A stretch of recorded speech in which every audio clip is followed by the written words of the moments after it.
Hola, ¿cómo están todas y todos? Seguimos con la capacitación en justicia restaurativa. Este es un tema de mucho interés porque por un lado es lo que está abriendo espacios a las nuevas formas de mirar la justicia y sobre todo a la forma de resolver el conflicto que está a la base de la justicia.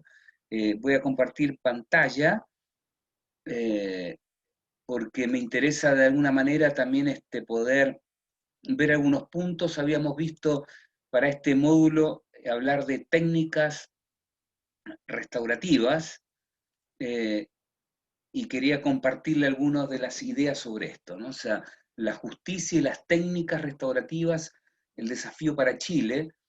Para Chile porque ya lo hemos visto que estamos en un momento de reforma, de transición, de cambios, y donde dentro de esos cambios aparece una corriente fuerte que es la justicia restaurativa, que está muy mencionada en la observación 24 del Comité de Derecho del Niño, ¿no? Que orienta a los estados de incorporar tanto las técnicas, las prácticas y la justicia restaurativa en su totalidad en los sistemas penales juveniles. Voy a avanzar con esto.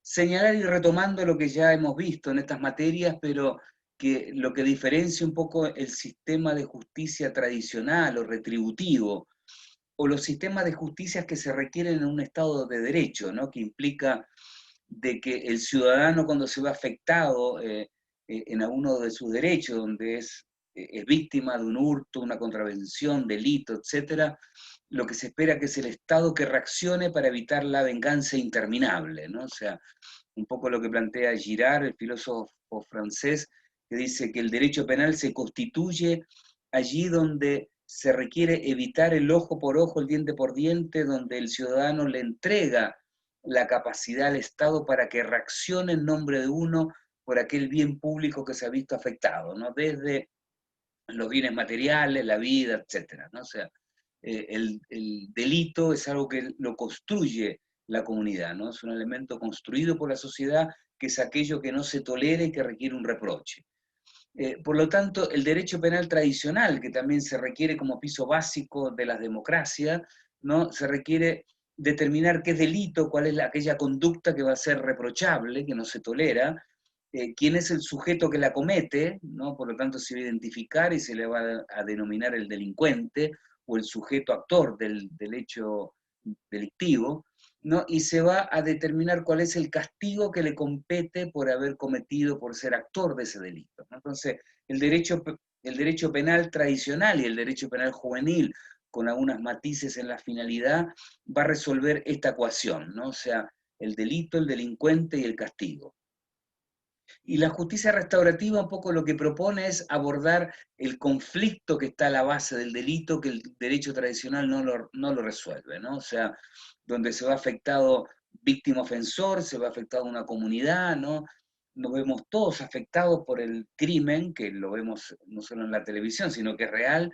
Entonces, ¿cómo se resuelve eso? Donde podemos participar de alguna manera en abordar el fenómeno, pero no solamente buscando un mayor castigo, que eso es el derecho más bien punitivista, sino más bien abordar el conflicto que está a la base del delito, ¿no? Por lo tanto, incorpora a estos actores que es el ofensor, pero también a la víctima y a la comunidad, ¿no? Eso es algo que distingue el derecho tradicional más retributivo del derecho restaurativo, o de la justicia restaurativa, y el desafío es poder complementar, ¿no? O sea, no hay ámbitos puros de una criminología abolicionista donde haya una abolición del delito y todo sea permitido, sino lo que se busca es poder complementar, ¿no? Y otorgar mejores estados de bienestar al ámbito de la respuesta penal, ¿no? Y la justicia restaurativa nos brinda, ¿no? Una serie de herramientas que son aportes, así como la justicia terapéutica, que es propia de los tribunales de tratamiento de droga y otras formas,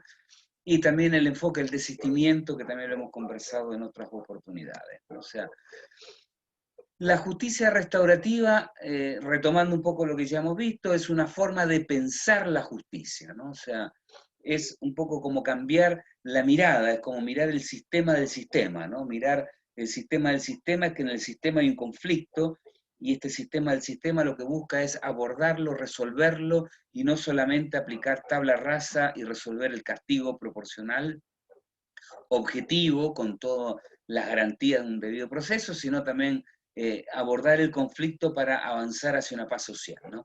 La justicia restaurativa, por lo tanto, como modelo de justicia diferente a las implementaciones anteriores a lo tradicional, es para Chile y Latinoamérica una meta desafiante, ¿no? O sea, y lo planteo porque es apasionante meterse en este tema, porque nosotros los operadores del sistema de las ciencias no jurídicas, que a veces nos sentimos un poco al lado, al margen, ¿no?, de los actores que resuelven el conflicto, la justicia restaurativa nos llama a poder poner los intersticios, poner las metodologías y las técnicas para resolver aquel conflicto de carácter penal, ¿no? O sea, este nuevo modelo está centrado en la dimensión social del delito y busca restaurar el lazo social roto como consecuencia de la comisión de este, ¿no?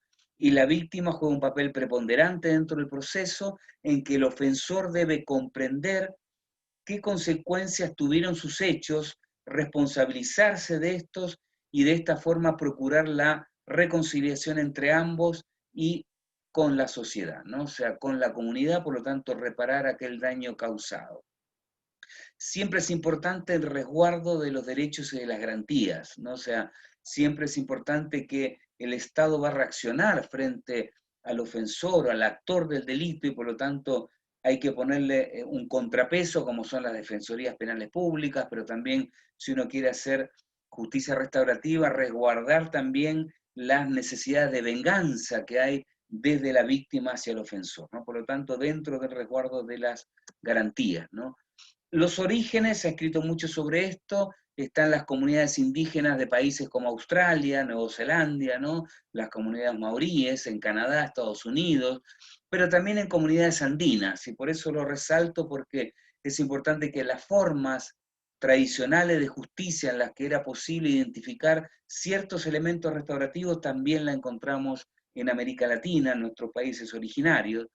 Estos pueblos consideraban que el delito era un daño producido a la víctima y a la comunidad, por lo que una forma de resolver el conflicto era el involucrar activamente al ofensor, a la persona ofendida y a la comunidad misma para restablecer la armonía social que se había roto, ¿no? Restaurar, reparar aquel daño que, si bien no vamos a estar en el estado anterior, pero sí es poder reconstruir las reglas, las leyes y las armonías sociales que se habían roto. Y hay varios autores que le comento, como Wetzel, Ser, Sandstone y Virginia Domingo, ¿no?, de España, que también menciona y retoman varios de sus escritos estas apreciaciones, ¿no? O sea, por otro lado, hay un espectro amplio de la justicia restaurativa, ¿no? La justicia restaurativa se puede aplicar en distintos momentos procesales, incluso en etapas preventivas, como en conflictos comunitarios, familiares, escolares, ¿no? Como ayudar a la gente a resolver los conflictos para evitar el elemento más retributivo, ¿no? Decir, bueno, a ver, está, no sé, hay un ruido al lado, hay bulla, hay una fiesta, entonces en vez de decirle, vecino, baje la música, llamo a los carabineros, ¿no? Para que, no como llamar a la orden a que alguien instaure la ley, porque somos incapaces de conversar, ¿no? La justicia restaurativa nos declara capaces de resolver los conflictos. Por lo tanto, están las declaraciones de COSOC 2002, ¿no?, donde promueve la inserción de la justicia restaurativa en las distintas etapas del proceso penal, incorporándola de forma complementaria al sistema penal ordinario, ¿no? Esto que yo les mencionaba, esto es complementario, no es algo alternativo, sino que complementa las formas de resolver, pero siempre hay un Estado de Derecho, ¿no?, a los cuales nosotros tenemos que dotar de herramientas para que responda en nombre nuestro, y en aquellas que podemos nosotros resolver el conflicto vamos a abordarlo, ¿no? Garantizando las garantías, ¿no?, procesales, y esto tiene un doble nombre, ¿no?, siempre es importante el reforzar esas garantías procesales, ¿no? Y de esta forma la justicia restaurativa puede ser incorporada antes de la detención, como yo decía, en elementos de prevención secundaria, desde el momento en que el adolescente es detenido, en la preparación del juicio, en el juicio mismo, mientras se cumple la sanción, incluidas en contexto de privación de libertad, ¿no? Y también luego en la etapa más de velar por el cumplimiento de la finalidad, ¿no? En la etapa de acompañamiento, de ejecución de la sanción y de post-sanción de acompañamiento en la inserción social. Por lo tanto, la justicia restaurativa tiene un amplio espectro de poder ser aplicada. Vamos a abordar un poco los temas y algunos textos que le dimos a leer de Raúl Carnevali.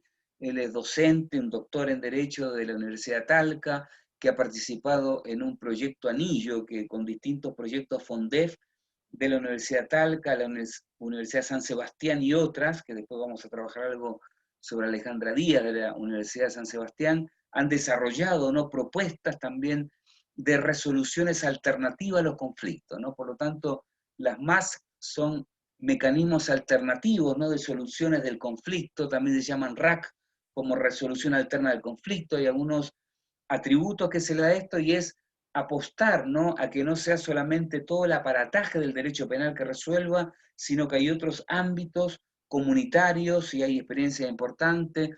Lo que acá en Chile en la ley de protección de garantías se plantea las garantías administrativas, ¿no?, que no todo tiene que ser con garantías de protección en tribunales de familia o garantías en los tribunales de garantías oral y penal, sino también que puede haber en los niveles comunitarios ciertas garantías administrativas para resolver conflictos, ¿no? Entonces acá lo que se busca es desviar, sacar del sistema penal y no esperar que la ley, lo penal o los carabineros o que la ley y el orden resuelvan los conflictos entre las personas, sino asumirnos como capaces de resolverlos, ¿no?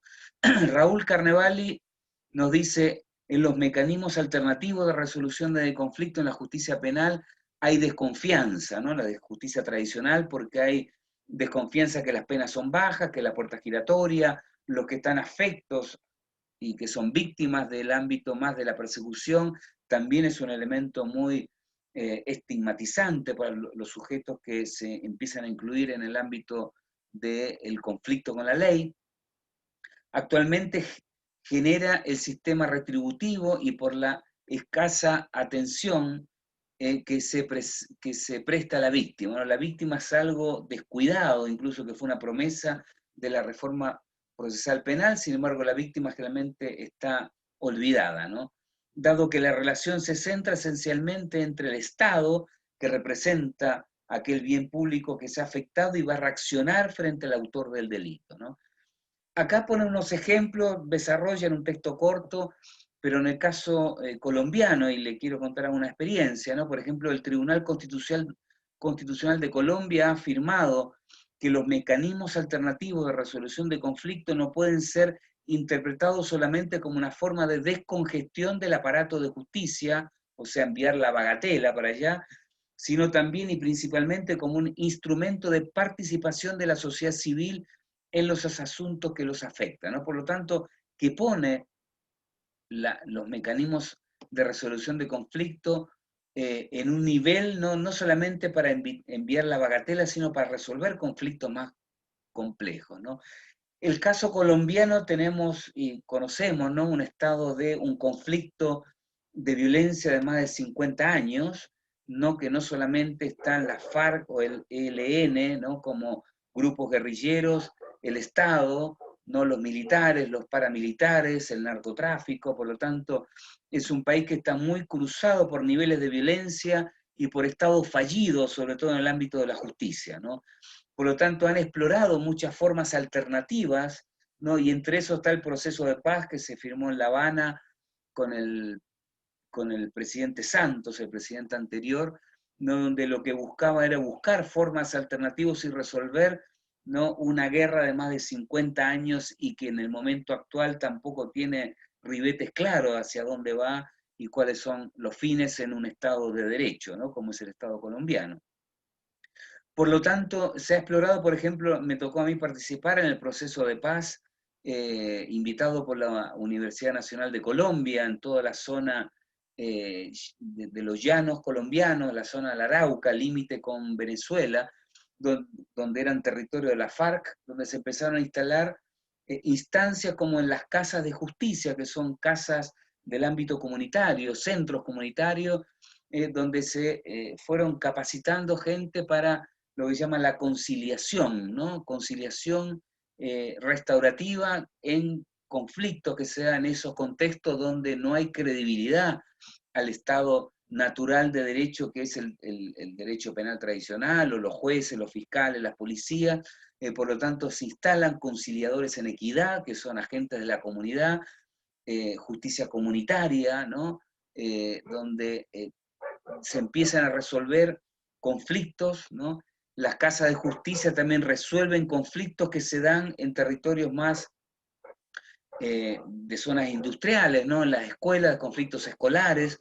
En el caso colombiano tienen una ley de violencia escolar que es muy parecida a la ley chilena, donde la ley define en el nivel 3 de violencia, que tiene que ver con lo que ya raya en el delito, ¿no? Un hurto de un teléfono celular, a un tipo de relación abusiva de carácter sexual, donde se exige la denuncia obligatoria del director del colegio a las policías, a las fiscalías, y resulta que para la fiscalía es de poca monta y eso se resuelve por principio de oportunidad y se archiva, y nadie resuelve ese conflicto. Por lo tanto, también en el caso colombiano, el estatuto y la ley y el código colombiano define, que es como la ley nuestra 20.084, como que la finalidad del sistema es una finalidad restaurativa, ¿no? Por lo tanto, insta a todas las etapas procesales y antes del proceso, como los conflictos escolares, que podrían incorporarse a la respuesta penal juvenil, no a resolver con justicia restaurativa. Por lo tanto, hay una serie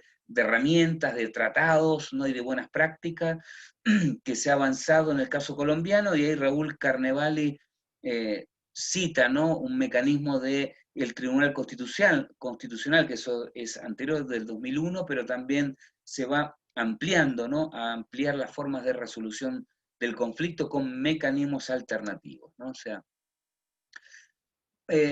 también han sido concebidos más como complementarios que como alternativos, y esto refuerzo la idea, no es algo que decir tenemos una nueva comunidad, que estamos más madura y resolvemos los conflictos sin depender de un poder judicial, sino más bien que son alternativos al poder judicial y a las respuestas tradicionales, ¿no? De retribución y que alguien reaccione, ¿no? Para evitar la venganza interminable. O sea, no reemplazan la justicia legal formal, sino que se complementan mutuamente.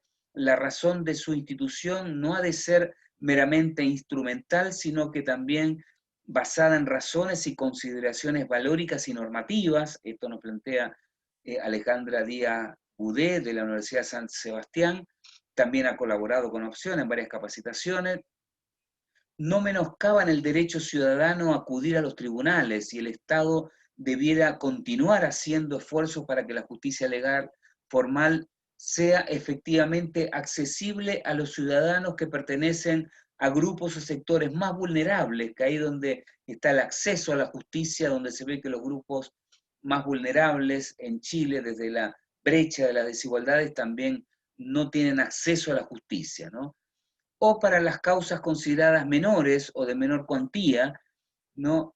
Que por ser de menores cuantías son mayores, nos plantea Alejandra Díaz, o que son conflictivas para las personas que las viven, ¿no? Para elementos más subjetivos que las viven. Por lo tanto, todos estos mecanismos y el ámbito de las garantías administrativas también permiten ampliar o la justicia comunitaria, la justicia territorial, ¿no? Un ámbito para formas alternativas de abordar aquellos conflictos que podrían ser de bagatela y que no tienen una cuantía suficiente para que impere el derecho e impere la fiscalía, pero sí que se puede resolver porque las víctimas lo viven, ¿no? como causas mayores, ¿no?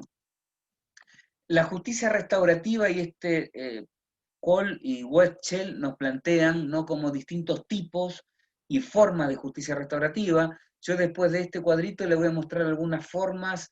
No me voy a referir a los servicios en beneficio de la comunidad porque ya los conocemos, que también es una forma restaurativa, sino más bien a distintos mecanismos, no solamente la mediación, sino otros mecanismos también que son importantes de poder explorar, en el caso chileno, en el caso de la Corporación Opción, ampliarnos a esos mecanismos, ¿no? O sea, la justicia restaurativa plantea que hay formas y prácticas totalmente restaurativas cuando se incorpora a los tres actores, ¿no?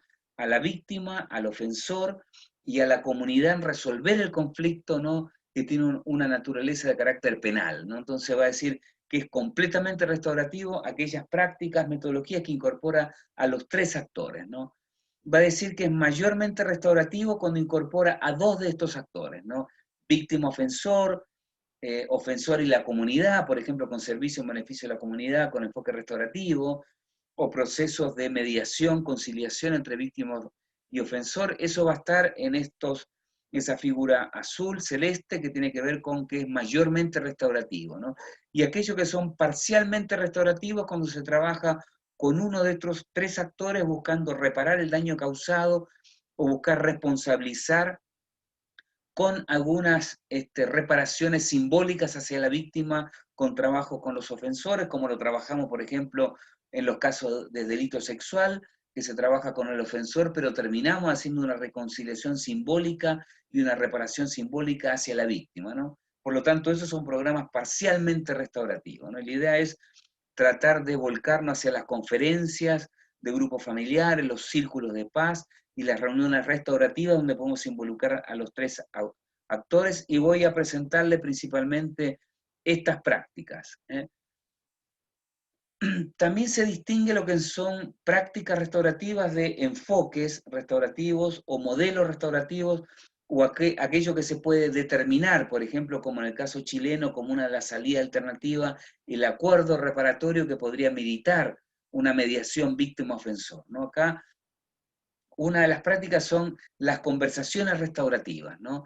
Eh, Son estrategias menos formales que las habitualmente conocidas como mediación y conferencias, y el principal foco es el daño relacionado de la situación de agresión y permitir que la comunidad, como directamente afectada por los hechos, pueda discutir lo sucedido de manera constructiva, identificar los daños causados en la propia comunidad y elaborar un plan para que sus miembros puedan contribuir tanto a la restauración de las relaciones como la integración y recuperación de víctima y ofensor, ¿no? Acá las conversaciones restaurativas están un poco más centradas en la comunidad, cómo ayudan a que estos dos actores que tuvieron un conflicto, la víctima y el ofensor, puedan resolver aquel conflicto, pero que nos afectó a nosotros como comunidad, ¿no?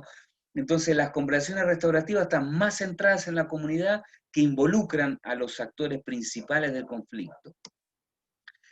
Voy a ir rápido con esto porque son algunas cosas que conocemos, solo le quiero dar algunos flash.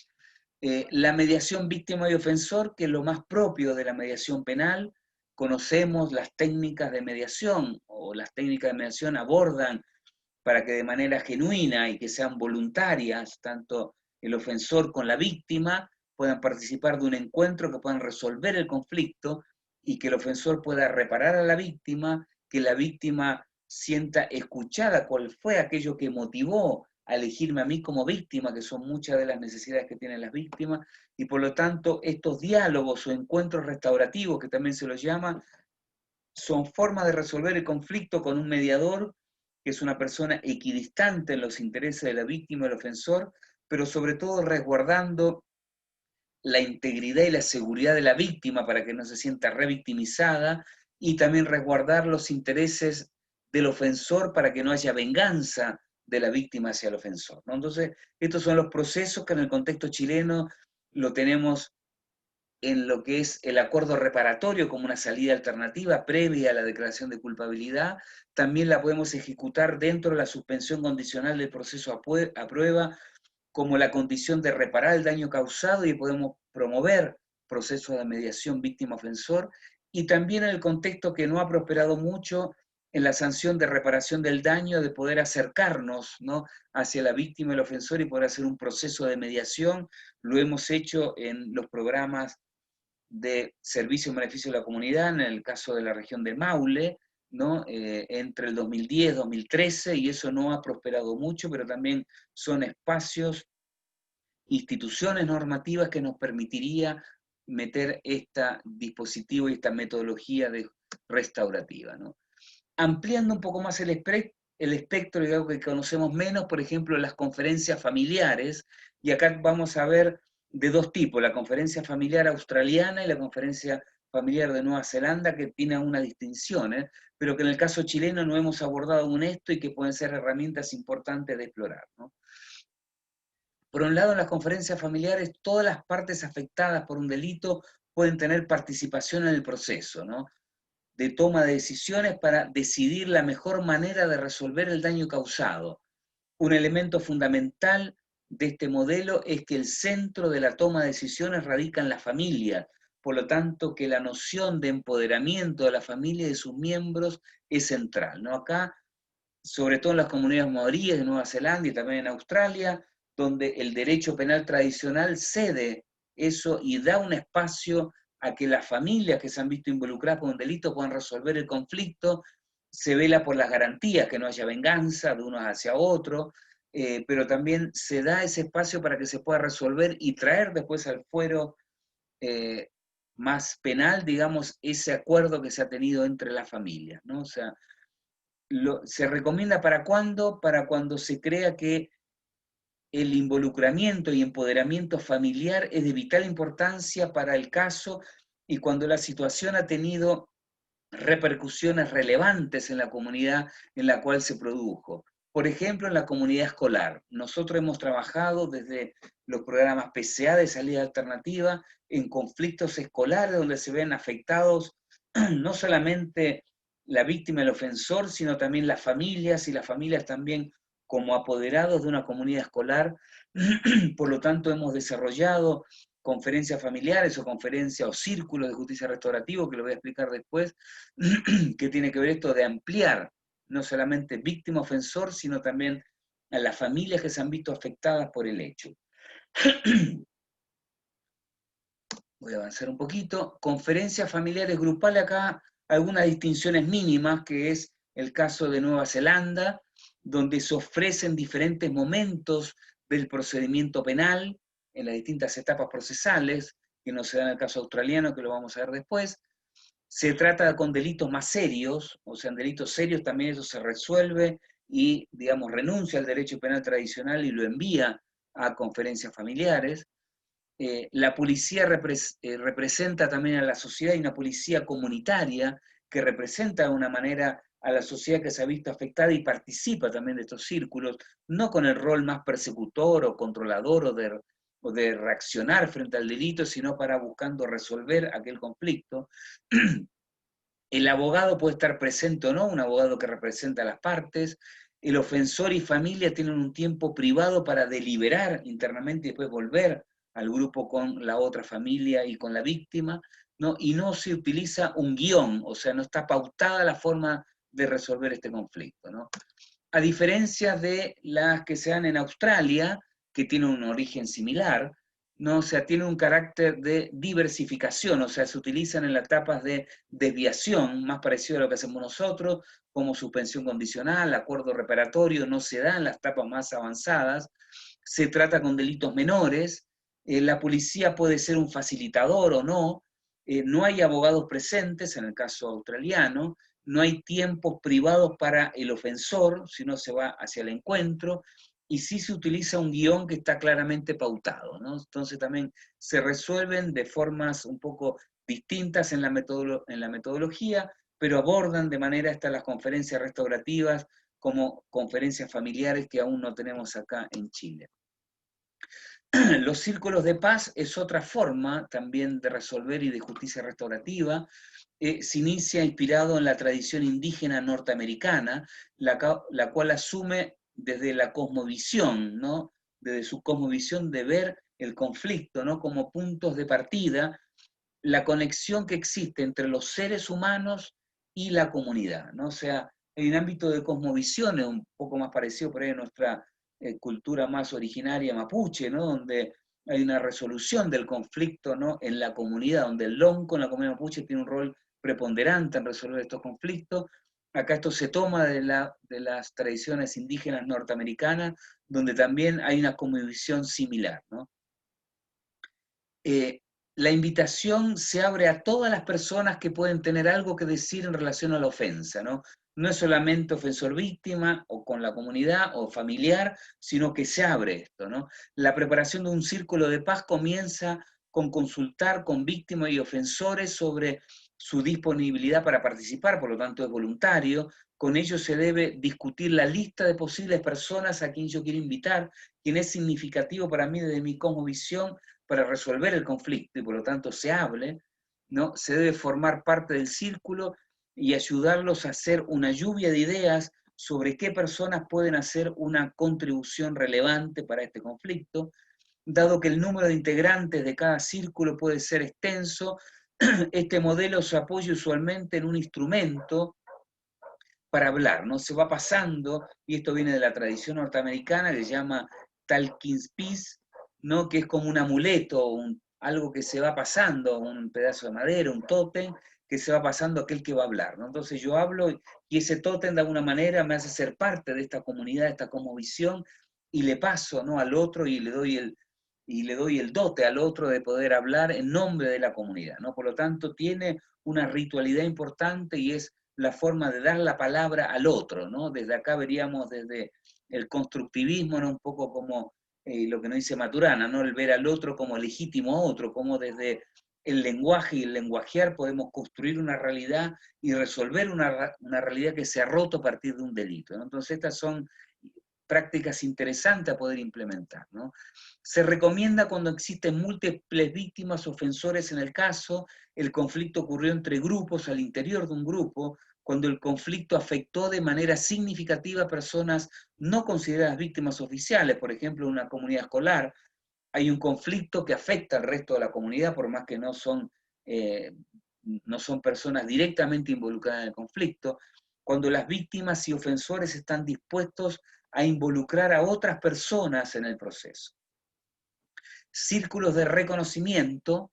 Este modelo consiste en una red de apoyo cuyo objetivo más importante es prevenir la reincidencia a través de la reinserción social y el acompañamiento emocional de los ofensores.